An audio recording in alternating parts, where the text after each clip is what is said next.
Simply being your best will easily be good enough.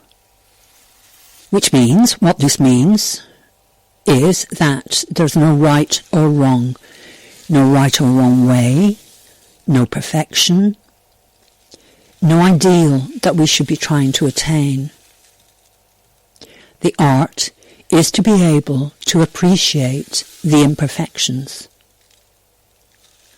This is important to our attitude to our art of living.